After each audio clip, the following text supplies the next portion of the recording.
झुमरू भैया के थे बहुत लंबे बाल। साल में वो सिर्फ एक ही दिन बाल कटवाते थे। वो दिन होता था उनका बाल कटाई दिवस। अब इस साल जब बाल कटाई का दिन आया तो सबके सब अपने काम में लगे हुए हैं। तो हमारे झुमरू भैया के बाल कौन काटेगा? और किसके किसके पास गए झुमरू भैया अपने बाल कटवाने के लिए? क्या तुम बता सकते हो?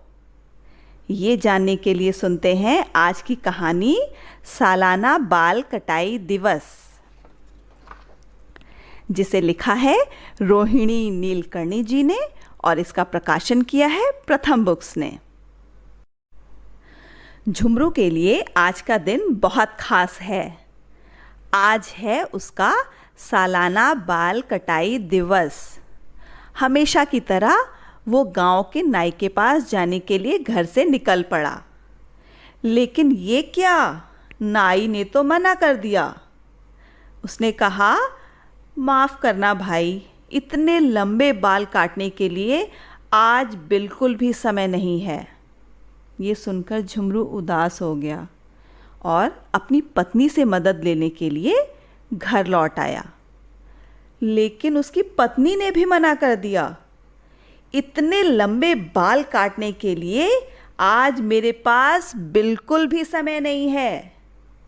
ये सुनकर झुमरू गुस्सा हो गया और गुस्से में अपने दोस्त दर्जी के पास पहुंचा और दर्जी से कहा कि वो उसके बाल काट दे।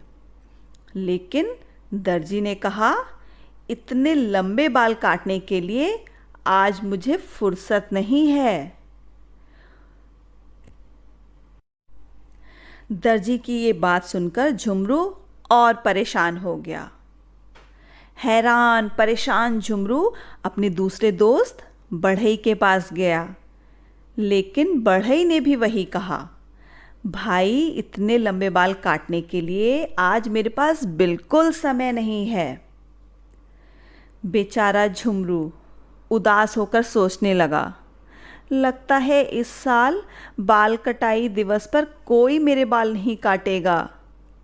रोते हुए वो अकेला ही गांव के जंगल की तरफ से घर के लिए चल पड़ा और फिर एक गुफा के पास बैठकर जोर जोर से रोने लगा। शाम हो गई है, अब मैं अपने बाल काटने का वादा कैसे पूरा करूँगा? हे भगवान, मेरी मदद करो। जिस गुफा के पास बैठकर झुमरू जोर जोर से रो रहा था, उस गुफा के अंदर एक शेर चैन से सो रहा था।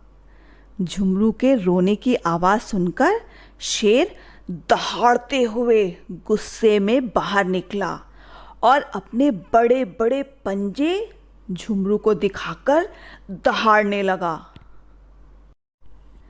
शेर को इस तरह अपने सामने देखकर झुमरू इतना डर गया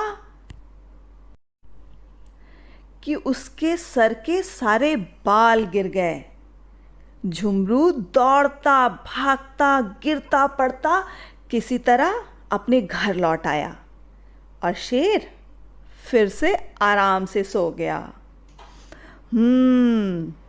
कट गए ना झुमरू के बाल, और वो भी उसके सालाना बाल कटाई दिवस पर।